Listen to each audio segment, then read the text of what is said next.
മമ്മൂട്ടി അഭിനയിച്ചു, എന്നാൽ മമ്മൂട്ടിയുടെ മകനെ ഇനി മമ്മൂട്ടിയുടെ മകനും കൂടി അഭിനയിക്കട്ടെ, മകൻ്റെ മകനെ അങ്ങനെയൊന്നുമില്ല. ഇപ്പോൾ അവർക്കൊക്കെ സംഭവിച്ചിരുന്നത് വെച്ച് കഴിഞ്ഞാൽ അവർ ഇങ്ങനെ വളർന്നു വരുമ്പോൾ കണ്ടത് ഈ ഒരു ഇന്നിപ്പോൾ എൻ്റെ മോളുടെ വെഡിങ് ആനിവേഴ്സറിയാണ്. ഞാൻ രാവിലെ ഒന്ന് വിഷ് ചെയ്തു, അവളെ മണിക്ക് പോയി, ഞാൻ എൻ്റെ മണിക്ക് പോകുന്നു അത്ര. എല്ലാവരും സീരിയൽ കാണും, ഇവൻ്റെ ചാനൽ കണ്ടില്ലേലും കുഴപ്പമില്ല. ഹായ് ഹലോ നമസ്കാരം, മൂവി വേൾഡ് മീഡിയയിലേക്ക് സ്വാഗതം. മൂവി വേൾഡ് മീഡിയ ഇന്ന് വളരെ സന്തോഷത്തിലാണ്. മീഡിയ മാത്രമല്ല, ഞാനും സന്തോഷത്തിലാണ്. ഒരു 5 വർഷം മുമ്പ് ഇദ്ദേഹമായിട്ടൊന്ന് ഇരിക്കാൻ സാധിച്ചു.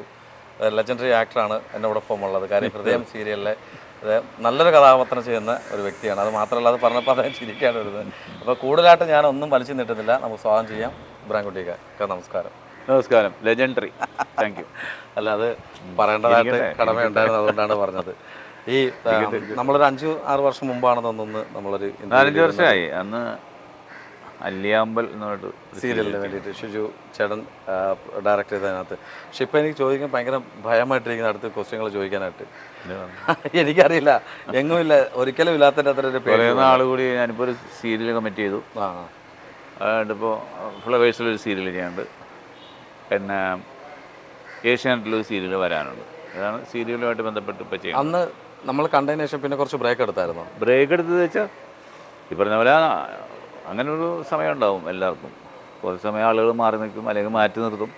അത് കഴിയുമ്പോൾ പിന്നെ എവിടെ നിന്നെങ്കിലും വിളിച്ചിട്ട് വരും. അത് പിന്നെ കുറച്ചിങ്ങനെ ഓടും. അത് കഴിയുമ്പോൾ ഓടി തളരുമ്പോൾ പിന്നെ നിൽക്കും. അപ്പോൾ ആരെങ്കിലും സിനിമക്കൊരു പിന്നെ ഈ ചെറിയ സിനിമകളൊക്കെ ചെയ്തിരുന്നു. അതൊക്കെ എവിടെ വരണമെന്ന് തോന്നുന്നു ചിലതൊക്കെ. ഇത് പറഞ്ഞ പോലെ തോന്നുന്നു അല്ലല്ല, വരണമെന്ന് തോന്നുന്നു. ഞാൻ പറയാൻ കാരണം വെച്ചാൽ അവരുടെ സമീപനവും അങ്ങനെ ഈ OTT ഉണ്ടാവും, അങ്ങനെ എന്നൊക്കെ വിചാരിച്ചെടുത്ത സിനിമകളാണ്. അറിയിക്കത്തില്ല, OTT ഒക്കെ ഇപ്പൊ നിർത്തിയല്ലോ.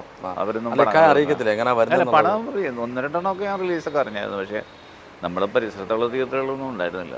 അവിടെ എറണാകുളത്തെ സൈഡിലൊന്നും കണ്ടില്ല. പിന്നെ മലബാറിലൊക്കെ ഈ നമ്മളിവിടെ വന്നപ്പോൾ തന്നെ ആദ്യം നമ്മൾ ഈ ഹൃദയം സീരിയൽ എന്ന് പറയുമ്പോൾ തന്നെ നമുക്ക് ആദ്യം ഇക്കടെ ഫേസാണ് ഓടി വരുന്നത്. കാര്യം ബാക്കി എല്ലാവരും ഉണ്ടെങ്കിൽ തന്നെയും നമുക്കൊരു മോസ്റ്റ് സീനിയർ ആർട്ടിസ്റ്റ് എന്നുള്ള രീതിയിൽ. അത് മാത്രമല്ല, ഇവിടെ വന്നപ്പം ആദ്യം ഞങ്ങൾ ചോദിച്ച ഇക്കടെ എൻ്റെ കിട്ടുമെന്നാണ് ചോദിച്ചത്. അപ്പം കൺട്രോളർ നമ്മുടെ ശിവൻചേട്ടൻ പറഞ്ഞത് നേരിട്ട് തന്നെ സംസാരിക്കാം, അദ്ദേഹം ഫ്രീ ആവുന്ന ടൈമിൽ നോക്കാമെന്ന്. പക്ഷേ ഞാൻ അവിടെ അകത്ത് കയറി വന്നപ്പോൾ ഇക്ക പറഞ്ഞു ഇവരുടെയൊക്കെ എന്ന് പറഞ്ഞു. അതിനെന്താണെന്നറിയോ, ഇതിൻ്റെ അകത്തുള്ള വിഷയം എന്ന് വെച്ചാൽ നമ്മളുടെ കാര്യങ്ങളൊക്കെ ഇപ്പോൾ എല്ലാവർക്കും പുതിയ പിള്ളേരാണ്. ഞാൻ മാത്രമേ ഇതിൻ്റെ അകത്ത് ഒരു മെയിൻ ഇതിൽ വന്ന കുറച്ച് ഞാൻ മാത്രമല്ല, ഞാനുണ്ട്, പ്രദീപ് കോട്ടയമുണ്ട്, പിന്നെ ആരുള്ളത് ജോളി ഈശോ ഉണ്ട്. അങ്ങനെ ഞങ്ങൾ 3-4 പേര് പഴയ ആൾക്കാരുള്ളൂ. ബാക്കി എല്ലാവരും പുതിയ പിള്ളേരാണ്. ഇപ്പോൾ നമ്മൾ പുറത്തിറങ്ങി ഒരു ഭക്ഷണം കഴിക്കാനോ ഒരു ചായ പിടിക്കാനോ ഒക്കെ പോയി കഴിഞ്ഞാൽ ആളുകൾ എന്നെ തിരിച്ചറിയാം. പിള്ളേരൊന്നും അറിയാൻ പറ്റും, കണ്ടു തുടങ്ങിയിട്ടല്ലോ ഉള്ളൂ. അങ്ങനെ സീനിയോറിറ്റി എനിക്ക് ആളുകൾ തിരിച്ചറിയുന്നു എന്നുള്ള സീനിയോറിറ്റി. നമ്മളിപ്പം ഹൃദയം സീരിയലിൽ ഇപ്പോൾ നല്ല കഥാപാത്രം ചെയ്തുകൊണ്ടിരിക്കുകയാണ്. ഇപ്പോൾ സീരിയലിനെ കുറിച്ച് കൂടുതലായിട്ട് നമ്മൾ എപ്പോഴും ഈ പറഞ്ഞ പോലെ സീരിയൽ കാലങ്ങളായിട്ട് ഓരോന്നും അതിനെക്കുറിച്ച് പറയാനുണ്ട്. ആൾക്കാർ വളരെ മോശം അഭിപ്രായങ്ങൾ പറയും, സീരിയൽ അങ്ങനെയാണ് ഇങ്ങനെയാണ് മറ്റേ പറഞ്ഞാൽ. പക്ഷേ അതിന് വ്യൂവർഷിപ്പ് ഉണ്ട്, അത് കാണുന്ന ഒരു വിഭാഗം ആളുകളുണ്ട്. പിന്നെ അതൊരു സീരിയസ് വാച്ചാണെന്ന് വെച്ചാൽ ഇപ്പോൾ എനിക്ക് സീരിയൽ ഇപ്പോൾ ഇന്നിപ്പോൾ ഒരു എപ്പിസോഡ് കാണാൻ പറ്റിയില്ലെങ്കിൽ ആൾക്കാർ നാളെ കാണും. അതെ, അല്ലെങ്കിൽ കാത്തിരുന്ന് കാണുക എന്നുള്ളതില്ല. ആൾക്കാർക്ക് റിലാക്സ് ചെയ്ത് ഇങ്ങനെ നടന്നുണ്ട് ജോലി ചെയ്തൊക്കെ കാണുന്ന, അത് പണ്ടും അങ്ങനെ തന്നെ. സീരിയലിന് അത്രയും സീരിയസ് ആയിട്ടുള്ള അയ്യോ അത് കണ്ടു ഇങ്ങനെ നോക്കി അങ്ങനെയൊന്നുമില്ല. അതിൻ്റെ ക്ലൈമാക്സ് പോലും ചില സീരിയലുകൾ ആളുകൾ കാണാറുണ്ട്. പക്ഷേ വ്യൂവർഷിപ്പ് ഉണ്ട്, ആളുകൾ കാണുന്നതാണ്. കാരണം ഈ പ്രത്യേകിച്ച് കുടുംബ കഥകളൊക്കെ പറയുമ്പോഴാണ് ആളുകൾ കാണാൻ. എനിക്ക് തോന്നിയിട്ടുള്ള അങ്ങനെയാണ് കേട്ടോ. ഈ ഫാമിലിയുടെ പ്രശ്നങ്ങൾ അതിപ്പോൾ നമ്മളുടെ ആൾക്കാർ നമ്മൾ വിചാരിക്കുമല്ലോ ഒരു വീട്ടിൽ അങ്ങനെയൊക്കെ സംഭവിക്കുന്നുണ്ടാവും എന്നൊക്കെ നമ്മളിങ്ങനെ വിചാരിക്കുന്ന ആ വീടുകളെക്കുറിച്ച് അതുപോലെ സാമ്യമുള്ള കഥകളൊക്കെ വരുമ്പോൾ കാണാൻ ആളുകൾക്ക് ഇഷ്ടമാണ്. ഈ വീട്ടിലുണ്ടാകുന്ന പ്രശ്നങ്ങളും പറഞ്ഞ പോലെ സംഘർഷങ്ങളും അതിൻ്റെ പരിഹാരങ്ങളും എല്ലാ സ്നേഹവും അടിയിടിയും ബഹളവും അതൊക്കെ ആളുകൾക്ക് ഇഷ്ടമാണ്. ഇപ്പോൾ ഞാൻ ഏറ്റവും കൂടുതൽ നോക്കിയിരുന്നൊരു സിനിമയാണ് ഷാർജ ടു ഷാർജ. അതിനകത്തൊരു വില്ലൻ കഥാപാത്രം ചെയ്തു. പക്ഷെ ആ ഒരു കഥാപാത്രത്തിൽ കുറേ മോർ എക്സ്പെക്റ്റേഷൻ ഉണ്ടായി. കാര്യം ഇനിയും വരുന്ന സിനിമകളിലൊക്കെ നമുക്ക് ദൈവം ചേട്ടനെ പോലെയോ അങ്ങനെയൊക്കെ നമുക്ക് കാണാൻ സാധിക്കും എന്നുള്ളത്. പിന്നെ ആ സിനിമയ്ക്ക് ശേഷം പിന്നെ അധികം സിനിമകളിലേക്ക് കണ്ടില്ല. ഇക്കായിട്ട് മാറി നിന്നതാണോ അതോ മലയാളികൾക്ക് പിന്നെ എന്നെ കാണാൻ ഭാഗ്യം ഉണ്ടായില്ല എന്ന് പറഞ്ഞാൽ അതല്ല, കൂടുതലായിട്ട് മാറി നിന്ന് തോന്നില്ല. ഇപ്പോൾ നമ്മളിതിനെ മാറി ഇപ്പോൾ നമ്മൾ ചെയ്യണില്ല, അങ്ങനെ മാറി നിൽക്കാൻ മാത്രം വലിയ ആളൊന്നും ഇല്ലല്ലോ നമ്മൾ. ഇതൊക്കെ ഈ പറഞ്ഞ പോലെ ഇതിനൊക്കെ ഒരു സമയമുണ്ട് ദാസ. അതൊക്കെ ശരിയാകുമ്പോൾ ശരിയാകും. അതിൻ്റെ പേരിൽ നമ്മളിങ്ങനെ അയ്യോ എന്ന് പറഞ്ഞിട്ട് നടക്കുന്ന കാര്യമൊന്നുമില്ല. പക്ഷെ കിട്ടിയാൽ കിട്ടി. അല്ല ആ സമയത്ത് ചാൻസസ് വന്നായിരുന്നു. കുറേ സിനിമകളൊക്കെ ഇങ്ങനെ പറഞ്ഞു എന്നല്ലാതെ ഒന്നും അങ്ങോട്ട് ആ പടങ്ങളൊക്കെ വന്നു, പക്ഷെ അതിലൊന്നും ഞാൻ ഉണ്ടായില്ല. ഡിസ്കസ് ചെയ്തിട്ട് വന്നിട്ടുണ്ട്. പിന്നെ അതിൻ്റെ കാരണം എന്താണെന്ന് അന്വേഷിച്ച് പോയിട്ടൊന്നും നമുക്ക് കാര്യമില്ല. അവർക്ക് താല്പര്യം തോന്നിയില്ല, നമ്മൾ ഒഴിവാക്കി. അല്ലെങ്കിൽ അതിൻ്റെ ഒരു കാരണം നമ്മൾ കണ്ടുപിടിച്ചിട്ടും പ്രത്യേകിച്ച് നമുക്ക് അതിനൊരു സൊല്യൂഷനോ റെമഡിയോ നമ്മുടെ കയ്യിലില്ല. വിളിച്ചാൽ പോവുക, അഭിനയിക്കുക, അത്രേ. ഇപ്പോഴും അങ്ങനെ തന്നെ. ഇപ്പോൾ സീരിയലിൻ്റെ കാര്യത്തിലാണെങ്കിൽ ആരെങ്കിലും വിളിച്ചാൽ പോവുക, അഭിനയിക്കുക. നമുക്ക് ശമ്പളം തന്നെ, നമ്മളതുകൊണ്ട് സുഖമായിട്ട് ജീവിക്കുക. ഇപ്പം മകൻ്റെ സിനിമകളൊക്കെ തിയേറ്ററിൽ വരുമ്പം ഏറ്റവും കൂടുതൽ ആസ്വദിക്കുന്നത് ഇപ്പം അവർ, ഞാൻ പറഞ്ഞില്ലേ, ഒരു ഇപ്പോൾ കുടുംബത്തിൽ ഒരു സിനിമ ഒരു ഞങ്ങളുടെ പരമ്പരാഗത സ്വത്തൊന്നും അല്ലല്ലോ. അതെ അതെ അതെ. ഇപ്പോൾ മമ്മൂട്ടി അഭിനയിച്ചു, എന്നാൽ മമ്മൂട്ടിയുടെ മകനെ, ഇനി മമ്മൂട്ടിയുടെ മകനും കൂടി അഭിനയിക്കട്ടെ, മകൻ്റെ മകനെ, അങ്ങനെയൊന്നുമില്ല. ഇപ്പോൾ അവർക്കൊക്കെ സംഭവിച്ചിരുന്നു വെച്ചാൽ അവർ ഇങ്ങനെ വളർന്നു വരുമ്പോൾ കണ്ടത് ഈ ഒരു ഗ്ലാമർ ലോകം, ആളുകൾ അംഗീകരിക്കുന്നു, അതുപോലെ പൈസ, പേര്, പ്രശസ്തി, അങ്ങനെയാണല്ലോ.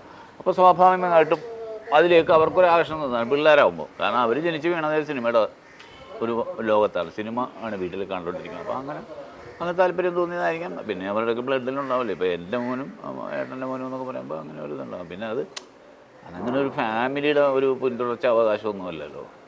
പക്ഷേ ഒരു ഗെറ്റ് ടുഗദറൊക്കെ വരുമ്പോൾ ഫാമിലി ഗ്യാതറിംഗ് ഒക്കെ വരുമ്പോൾ സംഭവമേ ഇല്ല. അല്ല, കല്യാണമൊക്കെ വരുന്ന സമയത്ത്, കല്യാണമൊക്കെ വരുമ്പോൾ തന്നെ അത് നമ്മൾ കല്യാണത്തിന് നമുക്ക് എല്ലാവരും കൂടി അടിച്ചു അങ്ങനത്തെ പരിപാടിയൊന്നുമില്ല. കല്യാണത്തിന് ആരെങ്കിലും ഒരു പരിപാടിയോ മുപ്പര് നമ്മളടുത്ത് വരണ്ടാകുമ്പോൾ കണ്ടു അല്ലാതെ നമ്മളൊരു ഫോർമാലിറ്റീസ്, അങ്ങനെ ഒരു ആഘോഷങ്ങൾക്കൊരു ഫോർമാറ്റ്, അതങ്ങനെ ചെയ്യണം. ബർത്ത്ഡേ വരുമ്പോൾ അങ്ങനെ ചെയ്യണം, ഇത് വരുമ്പോൾ ഇങ്ങനെ ചെയ്യണം, ഒരു പരിപാടിയില്ല. ഇന്നിപ്പോൾ എൻ്റെ മോളുടെ വെഡിങ് ആനിവേഴ്സറിയാണ്. ഞാൻ രാവിലെ ഒന്ന് വിഷ് ചെയ്തു, അവളെ മണിക്ക് പോയി, ഞാൻ എൻ്റെ മണിക്ക് പോകുന്നു, അത്ര. ഞാൻ പറഞ്ഞു വന്നതപ്പോൾ നമുക്കിപ്പം പലതരത്തിലുള്ള ഇൻഫ്ലുവൻസസ് നമുക്ക് ഉണ്ടാകാറുണ്ട് നമ്മുടെ ജീവിതത്തിലും ലൈഫിലായാലും. ഇപ്പം റിയൽ ലൈഫിലായാലും, മീൻസ് നമ്മുടെ സിനിമയിലായാലും അല്ലെങ്കിൽ സീരിയലായാലും. അപ്പം അങ്ങനെയുള്ള സമയങ്ങളിലൊക്കെ കുറേ ഞാൻ എൻ്റെ അറിവിൽ കണ്ടതാണ്, ഈ സീരിയലും സിനിമയും അല്ലാതെ വേറൊരു ഇബ്രാഹിം കുട്ടി ഉണ്ടെങ്കിൽ അല്ല, നമ്മൾക്ക് ഇതിൻ്റെ അടുത്ത് പറഞ്ഞ പോലെ നമുക്ക് ഇതിൻ്റെ അടുത്തുള്ള മോണിറ്ററി ബെനിഫിറ്റ് കൊണ്ടൊന്നും നമുക്ക് വലിയ മാടാകോടിയൊന്നും ഉണ്ടാക്കാൻ പറ്റുന്നില്ല. ഇപ്പോൾ ഞാൻ കുറച്ച് സീരിയലിൽ അഭിനയിച്ചു, അല്ലെങ്കിൽ കുറേ കുട്ടി പടങ്ങളിൽ അഭിനയിച്ചു, അല്ലെങ്കിൽ ഞാൻ കുറച്ച് യൂട്യൂബ് ചെയ്തു. ഇതൊന്നും കൊണ്ടൊന്നും നമ്മൾക്ക് വലിയ സമ്പാദ്യങ്ങളോ നമ്മുടെ ബാങ്ക് ബാലൻസോ ഒന്നും അങ്ങോട്ട് വർദ്ധിക്കുന്നില്ല. ഇതൊക്കെ നമ്മൾ എൻ്റർടൈൻ ചെയ്യുന്ന കാര്യങ്ങളാണ്. ഇപ്പോൾ ഞാൻ എന്നോട് സംസാരിക്കുമ്പോഴും, ഞാൻ ഈ ലൊക്കേഷനിൽ നിൽക്കുമ്പോൾ ഇവരുടെ കാട്ടിക്കൂട്ടലുകൾ കാണുമ്പോഴും, അതിൻ്റെ ഫ്രെയിമിൽ നിൽക്കുമ്പോഴും, സ്ക്രീനും ക്യാമറയുടെ മുമ്പിൽ നിൽക്കുമ്പോഴൊക്കെ ഞാനത് ആസ്വദിക്കുന്നു എന്നുള്ളതിൻ്റെ അപ്പുറത്തേക്കൊന്നുമില്ല. ഞാനിപ്പോൾ യൂട്യൂബിൽ ഒരു സമയത്ത് ഞാനൊരു 1-2 ലക്ഷം സബ്സ്ക്രൈബേഴ്സ് ഉണ്ടായിരുന്നു. ആ സമയത്ത് എനിക്ക് സമയവും ഉണ്ടായിരുന്നു, ഇഷ്ടമുണ്ടായിരുന്നു, അങ്ങനെ ചെയ്തു. അപ്പം നമ്മൾ നാട് നന്നാക്കാമെന്ന് വിചാരിച്ചോ, നാട്ടുകാരെ നന്നാക്കാമെന്ന് മനസ്സിലായി. പക്ഷേ എനിക്ക് ഇക്കാരോട് കുറച്ച് സമയം മാത്രമേ എനിക്ക് ഏറ്റവും സംസാരിക്കാനായിട്ടെങ്കിലും വളരെ സന്തോഷമുണ്ട്. കാര്യം ഇപ്പം ബ്രേക്ക് കഴിഞ്ഞിട്ട് ഇപ്പം അടുത്ത സീനാണ് സീരിയലിലെ ചടപടാൻ തീർന്നില്ല. അവർക്ക് ഉദ്ദേശിക്കുന്നത് കുറേ ക്വസ്റ്റ്യൻസ് ഇനിയുണ്ട്. ഇനി ഏതെങ്കിലും ഒരു 5 വർഷം കഴിയുമ്പോൾ വേറെ സീരിയലിൽ വരും, അപ്പോൾ നമുക്ക് സംസാരിക്കാം. മൂവികളുടെ മീഡിയയിലെ പ്രേക്ഷകരോട് എന്താ പറയാനുള്ളത്?